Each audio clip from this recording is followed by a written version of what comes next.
Bom dia! Começa agora mais uma edição do Bom Dia Baixada. Hoje é sexta-feira, 9 de novembro, e vamos juntos até às 9 horas da manhã. Como já é tradição, hoje vamos debater os principais assuntos que movimentam o setor portuário. Para o Agenda do Porto de hoje, recebemos Adilson Luiz Gonçalves, pesquisador portuário. Professor Adilson, seja muito bem-vindo ao nosso programa. Muito bom dia. Obrigado, Nathalie. Obrigado, Germanes. Vamos estar aqui conversando sobre o sistema portuário, falando sobre as coisas recentes aí e perspectivas. E também a consultora portuária Germaine Robson. Germaine, seja muito bem-vinda mais uma vez ao nosso programa. Bom dia. Obrigada, Nathalie. Hoje eu diria que o assunto vai ser quente, então a gente tem que ir com um certo cuidado. Exatamente. E a partir de agora, você também pode participar do nosso programa, fazer sua pergunta para os nossos convidados pelo nosso WhatsApp, que é o 13 988779496, pela nossa fanpage no Facebook, onde já estamos simultaneamente ao vivo, pelo nosso Instagram e pelo nosso Twitter. É claro que a gente não pode deixar, aliás, eu acho que o programa vai ser permeado por esse assunto, porque a Operação Tritão colocou a Codesp e a alta cúpula da Codesp em xeque. Já são 10 dias da operação, o ex-presidente da Codesp, Alex Oliva, teve a transferência, inclusive, autorizada do Rio de Janeiro para Santos. No entanto, isso repercutiu de maneira nacional. Quais são os reflexos dessa operação? Veja, ela não é só do Porto, a gente tem visto essa situação em várias áreas do Brasil. De fato, a questão do combate à corrupção tem sido a bandeira, tem que ser. Eu acho que a questão de passar o Brasil a limpo tem que ser feito. Não tem mais como a gente conseguir continuar e conviver com a situação como está. Então, eu acho que a reação foi rápida, a substituição foi rápida, o órgão tem que continuar exercendo a função dele e, de fato, a gente tem que tirar essa situação a limpo. Então, eu acho que assim, a reação rápida foi a resposta que a gente esperava. E, de resto, tem que continuar a investigação. Foi uma surpresa. Foi uma surpresa, a gente já vinha acompanhando, vamos dizer, de certa forma, além da questão da ação rápida do ministro na substituição da cúpula enquanto se faz a investigação, foi uma atitude correta e a gente também tem a sorte, entre aspas, disso acontecer faltando apenas 2 meses para terminar o mandato do atual governo federal. Então, o que a gente espera realmente, como disse a Germânia, é que a gente tenha uma mudança de cultura dentro do Brasil e que os velhos hábitos sejam substituídos por hábitos modernos, hábitos de competitividade, de produtividade. De ética, né? E de respeito ao povo e de respeito à nação, ao país, né? Então, a gente vê muitas dessas coisas que aconteceram recentemente, eu acho que se caracterizariam bastante bem como crime lesa pátria. E realmente eu acho que as punições têm que ser exemplares para quem for realmente condenado, que se prove a culpa, para que não ocorra mais isso e que as pessoas tenham medo de cometer atos ilícitos. O Sérgio Moro, inclusive, que aceitou ser ministro, declarou recentemente que vai defender penas mais severas para crimes como, por exemplo, o uso de corrupção. O Brasil começa, e aí isso claro que reflete no segmento portuário, começa a caminhar pelos trilhos certos, a gente pode dizer assim? Olha, pelo menos a expectativa é extremamente positiva. Eu acho que isso daí tem sido refletido, inclusive, não só nacionalmente, mas internacionalmente, que eu acho que é importantíssimo, porque a nossa imagem lá fora, infelizmente, estava bastante desgastada. Então, eu acho que é um momento de recuperação da credibilidade do nosso país, que é imprescindível para o comércio exterior também. Então, eu acho que a gente está num momento, parece incrível, a gente chegou muito baixo, né? A gente foi lá no fundo do poço, mas eu vejo que tem uma perspectiva muito positiva, não vou dizer no próximo ano, porque isso aí são de anos, nos próximos anos. Essa recuperação ela não se dá num instante, mas eu acredito que o Brasil ainda vai despontar na frente, como sendo um país realmente líder em termos de ética e de estrutura. Então, assim, eu acho que a gente tá no caminho certo. Você concorda, professor? Eu uma vez assisti uma palestra de um general em que ele comentava que, na época, cerca de uns 6 anos atrás, que o Brasil, com todos os problemas de corrupção, etc. e tal, caminharia tranquilamente para ser a 5ª economia do mundo. Isso com todos os problemas, ou seja, sem esses problemas, ele teria condição de ser muito mais do que Sem isso. dúvida. E, felizmente, apesar de toda essa imagem negativa passada para o público não técnico, se você for Sim. analisar, os técnicos, eles concordam que o Brasil é um país com potencial. Sim. Os políticos e técnicos do exterior, eles concordam com isso. A gente sempre teve uma corrente que acredita no potencial do Brasil. E o que falta realmente é os brasileiros acreditarem nesse potencial. E essa mudança de cultura, eu só espero que ela não aconteça, como o pessoal fala aqui, diz que leva gerações, mas que seja uma mudança mais rápida. Tá? Mais célere, né? Até porque nós Exatamente. precisamos dessa celeridade. Vocês bem colocaram a questão, falando em celeridade, da rapidez do Ministério dos Transportes, Portos e Aviação Civil em fazer a substituição. Foi imediata praticamente, o Alex Oliva foi preso na manhã, à tarde já tinha um novo presidente da CODESP, que é o Luiz Fernando Garcia. Essa rapidez, ela é importante do ponto de vista de seriedade, de segurança, de celeridade? De tranquilidade, de credibilidade, na realidade foi importantíssimo, inclusive para que a companhia continuasse tocando o seu dia a dia, porque o problema maior seria todo mundo ficar no impacto, né, aguardando. Então, eu acho que foi fundamental até para garantir essa credibilidade na instituição. Acho que foi perfeita, perfeita. Como é que você avalia, professora, a escolha do Luiz Fernando Garcia para assumir a CODESP? Ele é assessor do ministro, era assessor do ministro, então ele já era afeito a todo o sistema de transporte nacional. E, ao que consta, ele chegou na CODESP e já tomou algumas decisões que são decisões necessárias para dar continuidade para esses 2 meses que faltam. Ele não vai ter chance de fazer muita coisa, mas pelo menos se ele conseguir manter uma regularidade no que está sendo, nos serviços prestados e, vamos dizer assim, assegurar uma certa estabilidade, uma certa confiança de que nós vamos chegar até a nomeação do próximo presidente da CODESP ou até outras decisões que envolvam o sistema portuário nacional, que também precisa ser revisto. De certa forma, tudo que aconteceu é um pouco função das alterações que foram feitas em 2013. Então, a nossa expectativa é que ele consiga levar a administração dele até o final desse mandato sem maiores percalços. Ele, inclusive, também, o novo presidente, ao chegar, também já começou a fazer algumas movimentações. Já demitiu pessoas, já contratou pessoas e existe a expectativa de que cerca de 15 profissionais aí que seriam indicados pela antiga presidência possam perder seus empregos. A gente também precisa avançar nessa questão da meritocracia em prol da indicação? Sem dúvida nenhuma. Eu acho que, assim, não adianta você indicar simplesmente por questão de afinidade, de partido, ou o que seja, e a pessoa não ter o conhecimento necessário para poder executar a função. Eu acho que, e mesmo porque a companhia necessita, nesse momento, que você tenha as pessoas capacitadas para poder atuar, inclusive para poder dar a contrapartida para todos os terminais profissionalizados que nós temos atuando no Porto, que a gente tenha essa discussão feita num nível de conhecimento que se necessita para a tomada de decisão. Então, eu acho que é fundamental. Esse é um passo que a gente precisa ainda amadurecer, né, professora? Infelizmente, embora a gente saiba, de bate-pronto, que a meritocracia vale muito mais a pena do que a indicação, não é isso que a gente vê ainda dentro das instituições, especialmente dentro das instituições públicas. Isso é verdade. E se a gente for analisar do ponto de vista específico do Porto de Santos, ele talvez tenha, no contexto brasileiro, os profissionais mais bem qualificados. E desde 93, quando a gente teve a passagem da operação portuária para a iniciativa privada, a gente também desenvolveu uma grande quantidade de profissionais altamente especializados no setor privado, na área de portos. Então, esse pessoal deveria estar sendo aproveitado.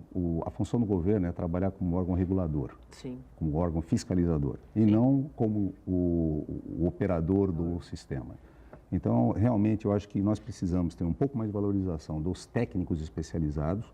Não estamos dizendo para descartar a participação dos governos, realmente eles precisam estar presentes, porque o porto público é um porto que tem que ser gerido segundo Só não os dá para interesses tratar nacionais. isso como uma moeda de troca, um loteamento, né? Não, principalmente porque, na medida em que você coloca uma pessoa, porque há um tempo atrás falaram sobre uma analogia entre os soldados e as suas iniciativas. Se a gente, não vou dizer que seja o caso aqui, mas vamos analisar da seguinte forma: se a gente tiver alguém com iniciativa e for um estúpido, desculpe a expressão, Sem dúvida. a gente vai ter um desastre total Com certeza. numa empresa. Então, o que a gente precisa ter realmente são profissionais qualificados, com iniciativa e com um grupo que tenha a mesma forma de visão. Aí eu vou cutucar. Por que a gente não começa a falar um pouco da privatização? Exato. Você tirou as palavras da minha boca, porque assim, quando a gente pensa, e isso talvez seja um dos grandes desafios do próximo presidente eleito, do Jair Bolsonaro, que é realmente tirar do papel esse debate, essa discussão, que começou em setembro aqui, que veio o atual ministro, que deu o parecer favorável à estadualização ou regionalização do porto, ou até mesmo privatização. Se a gente tivesse sistemas como esse, a gente poderia ter evitado tudo isso que aconteceu? Eu acho que a questão da corrupção, ela existe na iniciativa privada, a gente estava até comentando isso antes, mas ela é tratada de uma maneira bem diferente, né? Então, assim, e existe todo um processo mitigatório dentro da iniciativa privada que, de fato, no ente governamental dificilmente é aplicado. Então, eu acho que seria uma boa solução e também trabalharia bem a questão da meritocracia. Porque a iniciativa privada, de fato, ele indica, ele coloca nos cargos as pessoas que efetivamente estão qualificadas para exercer aquela função. Então, por um lado, eu acho que a privatização poderia ser uma solução. Eu acho que o governo não pode ficar do lado de fora, ele tem que estar regulamentando, ele não pode fiscalizando e regulamentando, é o papel dele. Ele não pode deixar de participar. Ele não pode deixar de participar, mas eu acho que a questão da gestão propriamente dito deveria ser feita por parte da iniciativa privada, até para estar em consonância com os terminais que estão lá operando, Então, acho que a gente teria talvez uma engrenagem muito mais perfeita no sentido de efetivamente desenvolver a área portuária no Brasil. Professor, você acredita que seja possível, a partir de 2019, ter uma conversa mais que saia da teoria para a prática no que diz respeito a essa nova gestão portuária? Vamos voltar um pouquinho no tempo. Quando foi feita a lei anterior, 8.630, a lei de portos, foi criado o CAP com característica deliberativa. E lá participavam 4 blocos. Esses blocos envolviam governo, usuários, operadores e trabalhadores portuários. Foi uma transição difícil, principalmente a partir de 1997, uma brutal redução de mão de obra por conta da modernização das operações, e o CAP conseguiu, de uma maneira bastante equilibrada, fazer essa transição sem grandes traumas. E o Porto de Santos foi exemplo no Brasil inteiro. A expectativa que se tinha quando anunciaram a mudança da lei, na verdade o que se esperava era um aprimoramento da 8.630. A 12.815, ela realmente trouxe alguns aprimoramentos, como, por exemplo, a maior flexibilidade para a implantação dos terminais privados. Só que, ao mesmo tempo que ela criou essa condição, ela não criou condições para a competitividade do porto público. Exatamente. Tá? Então, hoje você vê, por exemplo, o Porto Açu, com iniciativas de Rotterdam participando de lá, com flexibilização, ele já tem uma zona de processamento de exportação, quer dizer, tudo aquilo que nós encontramos em entrave na área pública está sendo facilitado para os TUPs.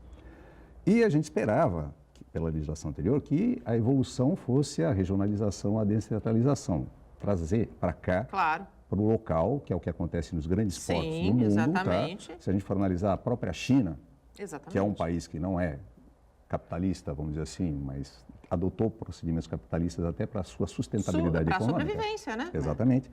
E a gente vê, por exemplo, no caso de Rotterdam, a administração local, só recentemente, quando houve a expansão, é que eles precisaram de um aporte de recursos do governo federal. Então, a expectativa era essa, que a gente tivesse uma evolução para uma gestão localizada, com participação do governo do Estado. Porque não adianta você ter o governo federal que cuida das ferrovias, por exemplo, citando o que você falou do Brasil entrando nos trilhos. Sem dúvida. Enquanto que as rodovias são geridas pelo governo do Estado. Exato. Então, se você não há uma consonância, né? Se não juntar todos os entes públicos e todos os entes, porque existe a questão da relação porto-cidade também. As cidades, elas são beneficiadas e afetadas. Exatamente. E a nossa relação porto-cidade aqui é muito arranhada, né? Na verdade, a partir da criação da Secretaria de Assuntos Portuários, na Prefeitura de Santos, que foi a primeira do Brasil, você teve um melhor diálogo com o governo federal.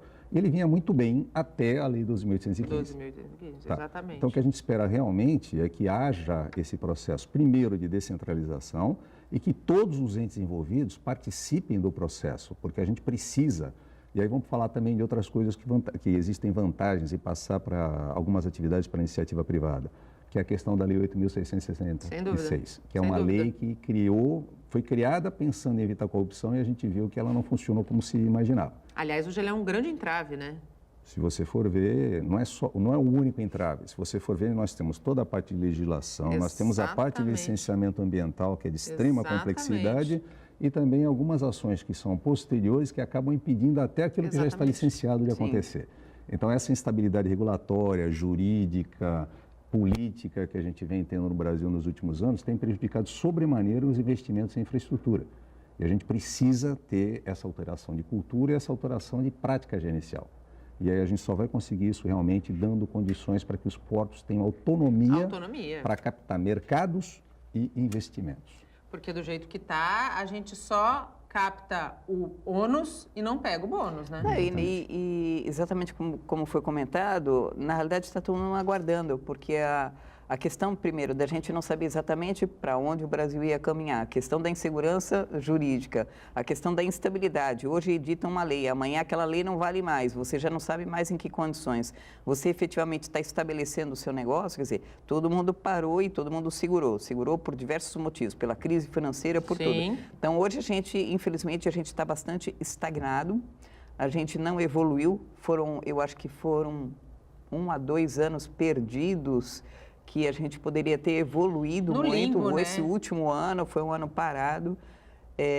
Na realidade, a gente quase teve um retrocesso, né? Para dizer que a gente não avançou, mas enfim, ficamos parados. E uma pena porque a gente vinha num investimento pesado em cima da modernização portuária, em cima da automação. E, de repente, tudo parou e o pessoal ficou aguardando. Então, a gente olha, hoje o Brasil está defasado em relação ao mundo, em relação à questão da estrutura de otimização portuária que o mundo hoje já tem implementado e o Brasil ainda está muito atrasado. Dentro dos planos de governo do Jair Bolsonaro, agora eleito, ele sinalizava pela regionalização. Isso é um bom indicativo. Sim, sem dúvida nenhuma. Na realidade, seria a solução para a gente poder ter uma celeridade maior na tomada de decisão e, de fato, definir aonde tem que ser feitos os investimentos para que a gente consiga trazer uma maior modernidade para o Porto de Santos. Qual a opinião de vocês? Não só Santos, né? Aí vamos falar Brasil, né? Portos nacionais. Qual que é a opinião de vocês sobre a transformação do Ministério, sobre a criação do Ministério da Infraestrutura, que vai compor dentro dessa pasta os portos, o transporte e a aviação civil? Tudo depende da priorização que vai ser dada dentro desses ministérios. Eu acho que o sistema portuário brasileiro é prioridade zero em qualquer modelo de gestão que venha a ser implantado. 95% da balança comercial brasileira passa pelos portos e não é muito diferente no mundo. O que a gente precisa melhorar é a questão da matriz de transportes. Então, eu concordo plenamente que a gente tenha essa centralização do ponto de vista de lógico. Se você tiver tudo junto, você não vai ter uma competição entre ministérios. Você vai ter, espera-se que se tenha uma harmonização de interesses. E, logicamente, a gente quando fala em transportes, a gente fala em cadeia logística. Claro. Então, não adianta você pensar numa coisa só e não pensar na outra. Pensar na outra. Você tem que pensar em silagem. Que é o que vem acontecendo, né? Se a gente pensar exclusivamente do ponto de vista de agronegócio, a gente tem que pensar em silagem na origem. Sim, exatamente. Tá? A gente tem que pensar em melhorar a qualidade, agregar valor ao produto exportado. Então, por que, citando um exemplo que nós tivemos recentemente, por que exportar o boi vivo se a gente pode exportar congelado e já processado? Tá, tudo bem, se o pessoal quiser fazer os controles de qualidade de países que têm exigências diferenciadas, eles podem fazer o controle de qualidade aqui, não precisa fazer o controle de qualidade lá. Exatamente. Tá, então, se quiserem ter um rabino aqui, se quiserem ter um CAD aqui especialista em fazer o abate ou coisa parecida, que façam aqui, não tem problema nenhum. Isso agregaria valor ao produto exportado.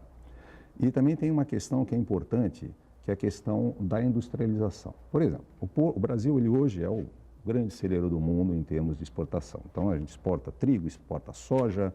Quase tudo a gente exporta, né? Nós somos, e ao mesmo tempo a gente tem uma briga, entre aspas, que tem entre a agricultura de exportação competitiva e a questão do desmatamento. Então, a gente sempre vai ter um conflito e a gente vê um exemplo disso quando se falou em juntar o Ministério da Agricultura com o Ministério do Meio Ambiente. Exatamente. Então, o que a gente vê é o seguinte, Por exemplo, o Porto de Santos, ele está localizado no estado mais industrializado do Brasil. Só que ele não é um grande exportador de produtos industrializados. Mesmo que se vai de contêiner, a maioria são granéis diferenciados que vão para o contêiner. Sim. Então, nós somos o maior exportador do Brasil, o maior importador do Brasil, mas nós não somos aquele que exporta mais produtos de alto valor agregado.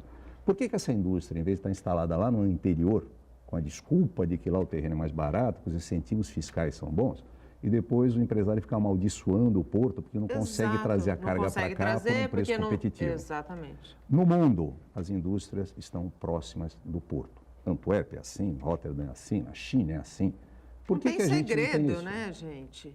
O que a gente precisa realmente é seguir os bons exemplos do mundo e trazer a indústria para próxima do porto. Porque não esqueçamos também, nós temos hoje aqui várias universidades públicas e privadas da região formando pessoal altamente qualificado. Exatamente, mão de obra que está saindo daqui, está sendo formada daqui. Escolas técnicas, Senai, Senac, Senat, todas elas com capacidade para formar mão de obra especializada na área de indústria.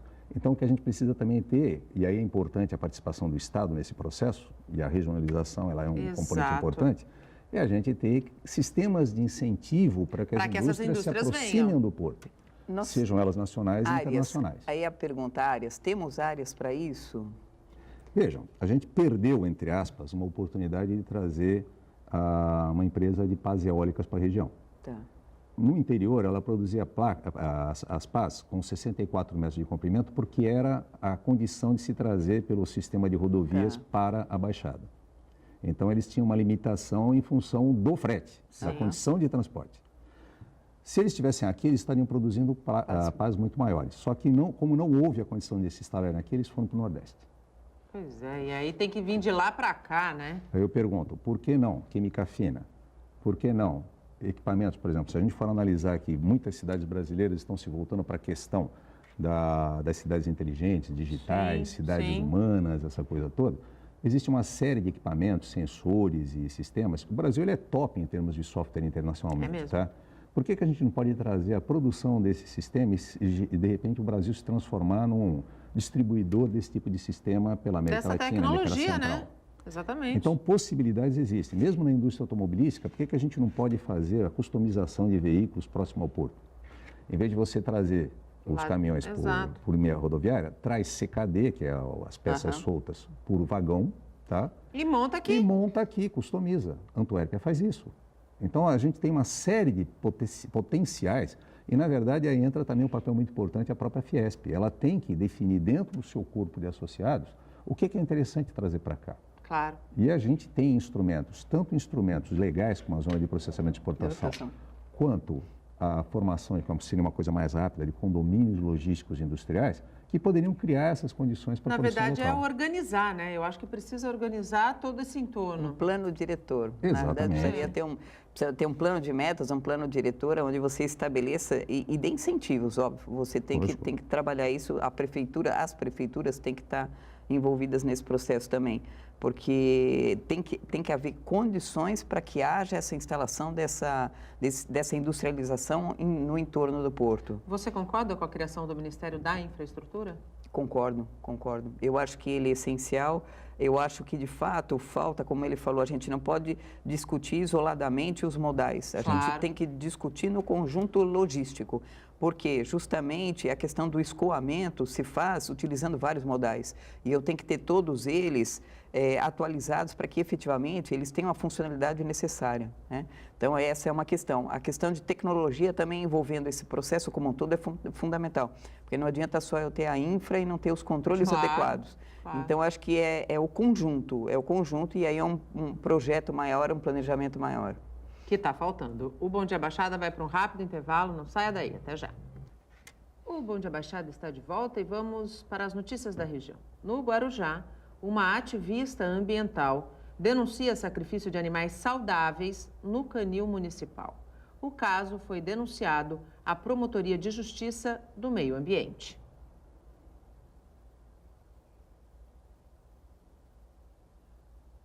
Está sem áudio aqui.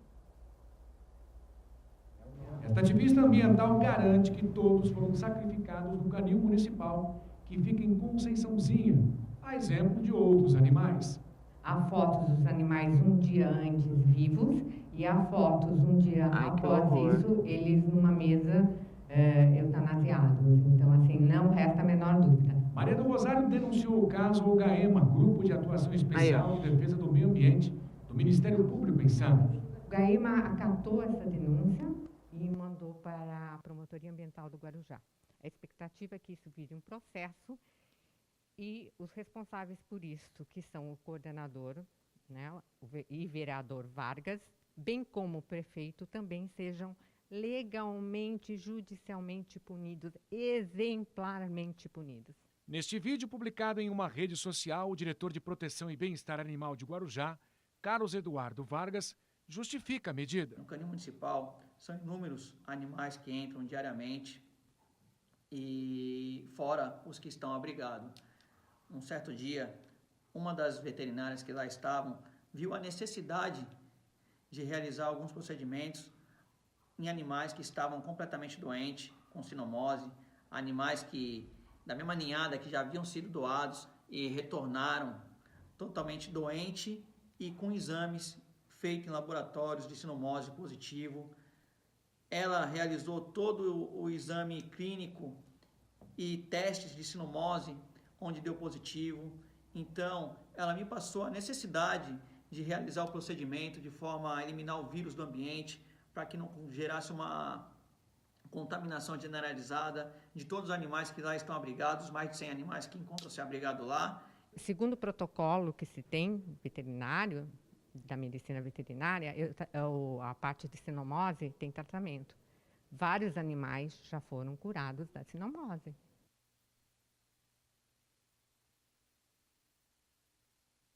Que o Conselho de Proteção e Bem-Estar Animal da cidade vai prestar os devidos esclarecimentos sobre o caso nas próximas semanas.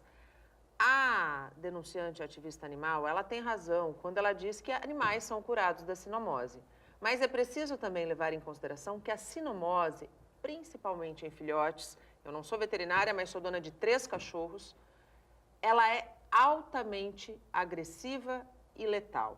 A gente precisa também levar em consideração a avaliação de um profissional que é qualificado para dar o diagnóstico. O grupo é formado por pessoas do poder público e da sociedade civil. A gente vai seguir acompanhando, mas em casos assim, a gente precisa ter bastante bom senso antes de julgar e condenar as pessoas. E voltamos com os nossos convidados. Hoje é dia de Agenda do Porto. Estão comigo Adilson Luiz Gonçalves, pesquisador portuário, e a consultora portuária Germaine Robson. Você também pode participar do nosso programa, fazer sua pergunta para os nossos convidados, através do nosso WhatsApp, que é o 13988779496, pela nossa fanpage no Facebook, onde já estamos simultaneamente ao vivo desde as 8 horas da manhã, pelo nosso Instagram e pelo nosso Twitter. Eu quero retomar um pouquinho da questão da Operação Tritão, porque a gente falou no começo do programa sobre as pessoas que podem ser demitidas pelo atual presidente Luiz Fernando Garcia. No entanto, a gente teve também a situação de um funcionário que pediu para se afastar, e ele é justamente o diretor de finanças da Codesp, até que a Operação Tritão esteja então concluída. Essa foi uma postura, na visão de vocês, adequada? Eu acredito que sim, porque, inclusive, conforme circulou na mídia, o afastamento se deu até para que ninguém, eventualmente, pudesse acusar ele de tentar subtrair alguma prova, eventualmente, na área de trabalho, enfim, deixando a área livre para que se faça a investigação. Então, eu acho que foi uma medida muito pertinente no sentido de dizer o seguinte, olha, o ambiente para vocês virem e fazerem toda a investigação, o ambiente está aqui, perfeito, intacto, eu estou entregando ele para vocês. Eu acho que foi uma medida acertada. É como se ele estivesse se autoprotegendo também, né? É uma forma de se proteger também contra possíveis suspeitas que possam cair enquanto ele estiver ali durante as investigações. Exatamente. E tem um detalhe também importante, ele é funcionário de carreira da empresa. Exatamente. Então, essa posição dele foi uma posição de bom senso e até respeito à tradição dele, à história dele dentro da empresa. Então, eu acredito que as investigações vão ser feitas, vão apontar responsabilidades, etc. e tal, mas que a posição dele realmente foi muito correta na medida de deixar caminho livre para que a investigação corra sem interferência. Essa não foi a primeira vez que o Porto de Santos ficou na mira da Polícia Federal. Aliás, o atual presidente da República, Michel Temer, também está aí relacionado com um esquema investigado pela Polícia Federal. Vocês acreditam que a gente ainda, até o fim do ano, temos 2 meses, pouco tempo, mas tempo suficiente para algumas outras descobertas serem feitas? Vocês acreditam nisso? Eu não sei, olha, temos esse ano, o ano que vem, o próximo, temos vários anos, temos o nosso juiz Sérgio Moro que está assumindo, então eu acho que, assim, estamos num momento em que a gente vai passar a limpo essa situação como um todo, vai tirar essa situação da linha de frente e vamos trabalhar proativamente em função da modernização. Então, assim, o que surgir vai ser apurado e, de fato, tem que ser eliminado. Você acredita que ainda tenha mais coisa, Eu professor? vou usar aqui um pouco de metáfora para citar a caixa de Pandora. Vamos dizer que, no caso do Brasil como um todo, abriram a caixa de Pandora alguns tempos atrás. Sim. Mas também lembrando um pouco da mitologia, qual foi a única coisa que sobrou dentro da caixa de Pandora? Foi a esperança. Então a gente tem esperança de que as coisas mudem daqui para frente, tá? Precisa mudar, né? Não. E essa autonomia da Polícia Federal, dentro de todo esse processo de passar o país a limpo, ela é extremamente importante, né? E com o Sérgio Moro, provavelmente, eles tenham ainda mais força. O que a gente espera é que ela continue nesse processo, junto com a parte do Poder Judiciário também atuando junto, porque não adianta nada a Polícia Federal fazer a investigação, Sim. apontar as provas e depois você chegar na área do Judiciário que vai fazer o julgamento. Exatamente. Você ter aquela... E outra, também há necessidade de se fazer uma alteração na própria legislação específica Sim. da área penal. Da aplicação das exatamente. penas. Por quê? Porque hoje você vê, você pune, você investiga, define a culpa e você tem um processo quase interminável que às vezes gera até você ter os processos extintos, tá? Sem haver Sim. julgamento. Sim. E a pessoa que deveria ter sido punida, na verdade, Segue afastada livre. do serviço público, ela segue livre participando. Livre. Exatamente. Então a gente precisa ter uma alteração de várias coisas, porque não adianta nada você ter uma legislação de primeiro mundo quando você ainda vive num país que tem práticas totalmente inadequadas. Então, eu acho que primeiro a gente precisa corrigir, fazer com que as pessoas tenham medo de praticar atos de corrupção, medo de praticar crimes, para depois então a gente pensar numa flexibilização lá na frente e quando a gente tiver uma consciência de cidadania efetivamente, não só a cidadania que exige direitos, mas que tem deveres a serem cumpridos. Aqui, hoje, né, o crime compensa, né? Infelizmente, a gente está na situação que A o gente crime... chegou a ouvir do próprio Marcelo Odebrecht que corrupção é uma coisa cultural no Brasil. Mas Como será se que um colocar- pouco não vem até da época, como teve na lei de Gerson, todo mundo tentando levar vantagem? Ah, não, Infelizmente, sim, infelizmente. é assim, isso faz parte da cultura. E aí é o que se fala muito no sentido, não é só os mecanismos para a gente tentar coibir, mas mudar essa cultura. Claro. A gente tem que mudar. Talvez a geração que venha por aí, venha com uma visão diferente. Essa é a esperança que a gente tem. Né? Que a gente tenha uma geração com uma mentalidade totalmente diferente da mentalidade do brasileiro hoje. Vocês acreditam que, em virtude de toda essa operação da Polícia Federal, que colocou a Codesp em xeque, projetos como, por exemplo, da hidrovia, que já tinha sido, inclusive, comemorado por alguns segmentos, a questão do calado dinâmico, a questão da revitalização dos armazéns, vocês acreditam que isso possa sofrer algum impacto, possa sofrer algum retrocesso? Eu acho que não. Eu acho que são projetos técnicos que têm que continuar. Eu acho que eles não podem ser impactados. O que eu acho é o seguinte, que talvez eles devam ser melhor tratados no sentido, não adianta eu desenvolver um projeto parcial, vou pegar o caso da hidrovia, eu acho que ele é uma solução, porém, nesse projeto não se trouxe, por exemplo, a questão da Receita Federal junto.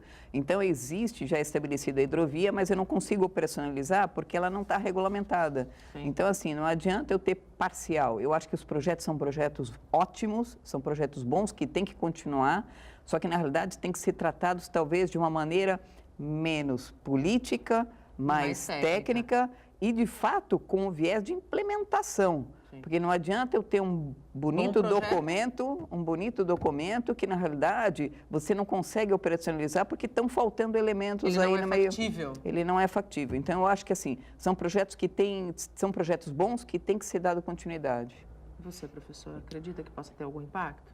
No ponto de vista da hidrovia, vamos primeiro resgatar um pouco da história. Até a década de 1950, havia transporte hidroviário de banana e outras coisas Sim. mais, com carregamento a contrabordo, já existia isso. O que houve foi uma perda, assim como a questão da ferrovia também, houve uma perda dessa tradição de uso Sim. desses modais. Sim, e uma opção pelo rodoviário. Desde 2010, a gente já estava trabalhando em cima da possibilidade de implantação no sistema hidroviário de cargas e passageiros. Aliás, tem tudo a ver aqui, só que Claro, infelizmente sim. nós ainda temos Claro. transporte apenas de travessia, nós não temos o Exatamente. transporte longitudinal. Exatamente.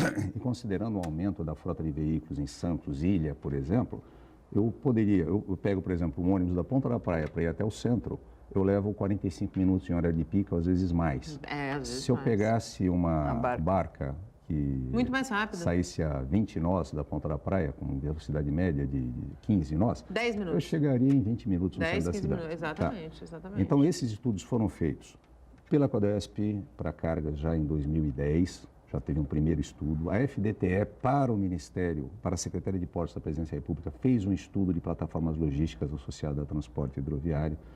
O IPT fez um estudo para o Departamento Hidroviário pensando nisso e a gente chega mais uma vez na história do Brasil. Pegando de novo, ministérios.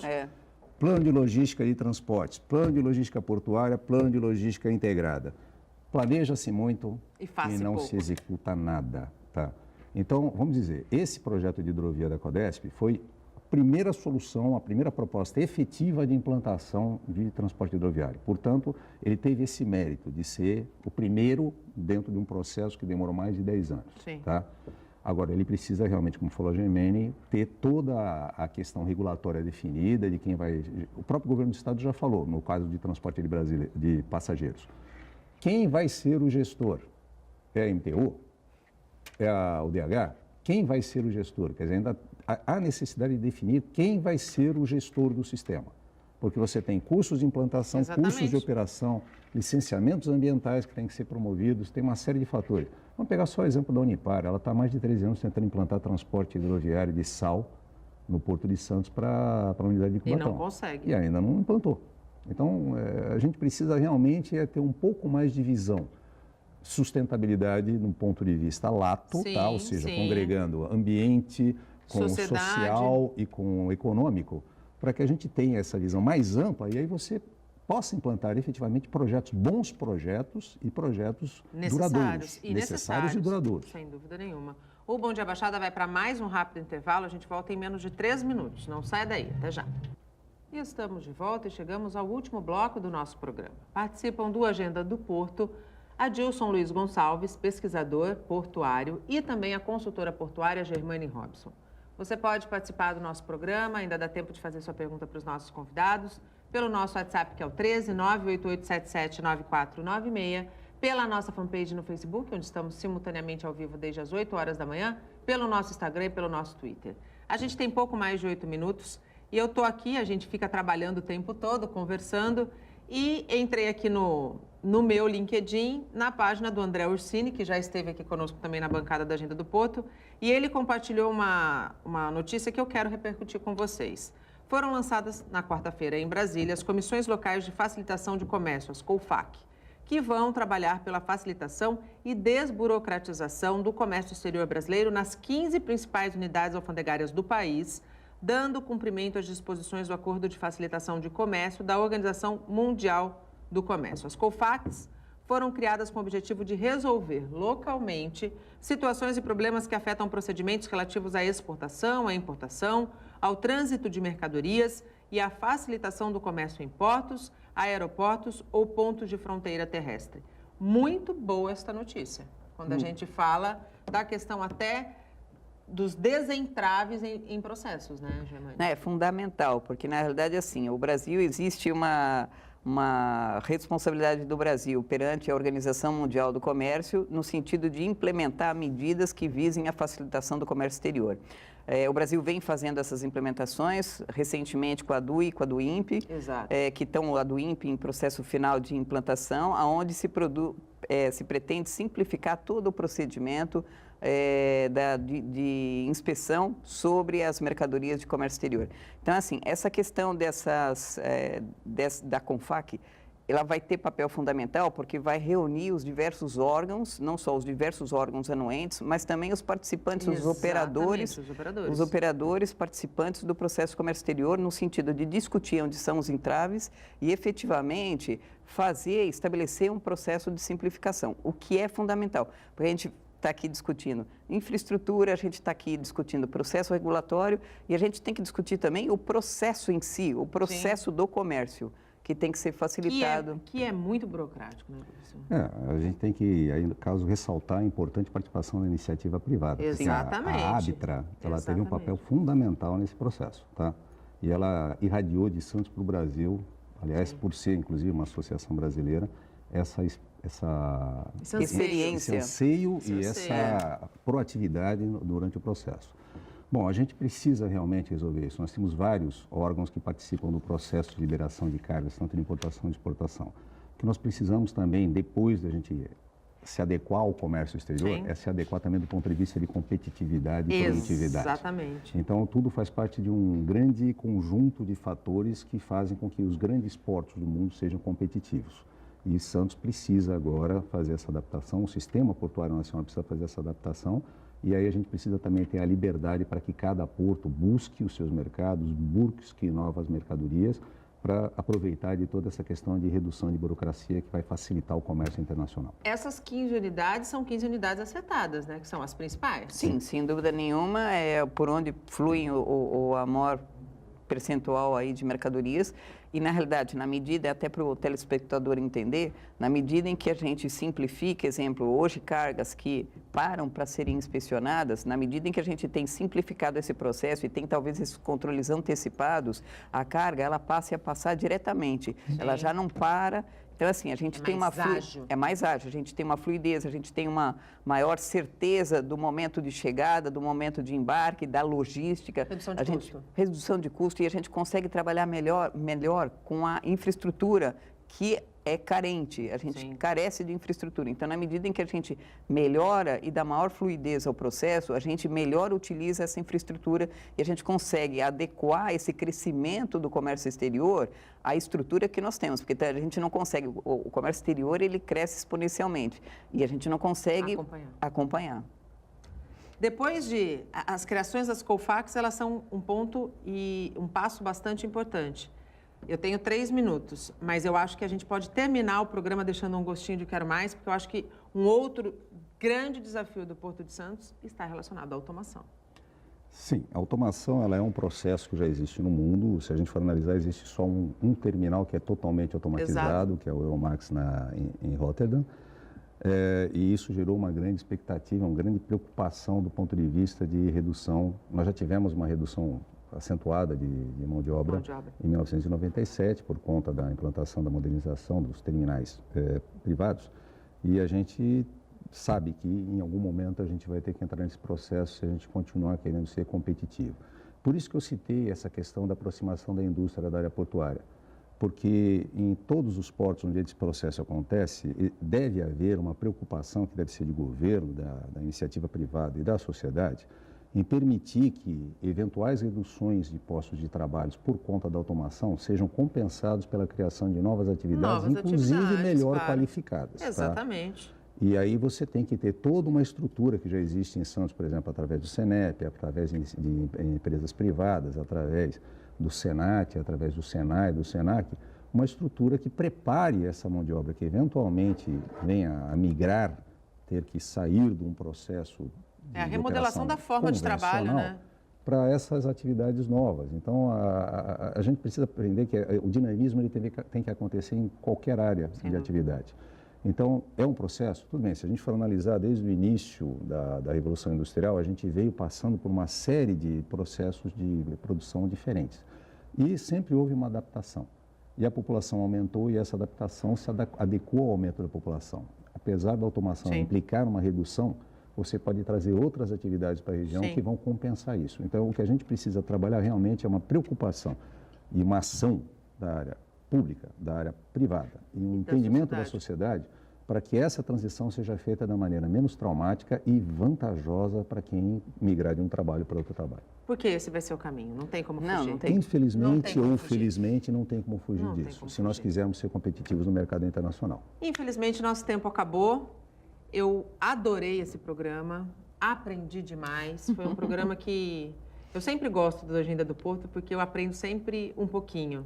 Um prazer, professor, tê-lo aqui na nossa bancada. Espero ter mais vezes, é sempre muito bom. Muito obrigada. Para mim, o prazer é sempre de estar aqui com vocês e discutir essas questões todas. Com a Germane também aqui, é sempre bom a gente rever as pessoas que a gente tem contato na área, tá? E trocar sempre ideias, que a gente sempre aprende muito também. Germane, muito obrigada. É sempre muito bom tê-la aqui na bancada.